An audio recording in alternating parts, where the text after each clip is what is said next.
En oer die reedrietcarrière van Abe Lenstra is een boek en een uitstalling maken. Er komen nu al mensen die zeggen, Abe is een voetballer. Nou, dit is het dus.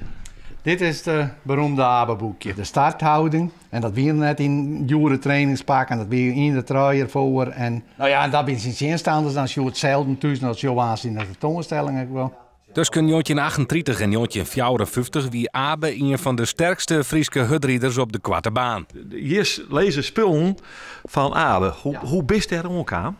Nou, van verschillende adressen natuurlijk.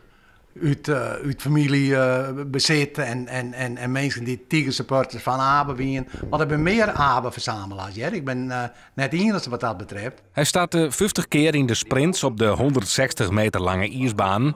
Woon 16 keer, waard 19 keer tweede en pakte meestentijd een Jildprijs. We zijn er al een paar jaar mee bezig geweest met deze gedachte om dat het waan. Dat kwam vooral omdat we die originele poster vonden. Dat is een mooie, hè? En dat is fantastisch natuurlijk. Punt en punt gaaf. We hebben er 6 vitrinekasten voor inrommel. Hoe lang bleven die bestaan? Hoe lang bleef deze expositie? Nou, is er zeker een jeltje blijven. Want dan is er toch werk in zetten. En ja, de mensen kennen net van hier en daar je poren. Dus als er mensen komen, dan moeten de vitrines er nog wezen.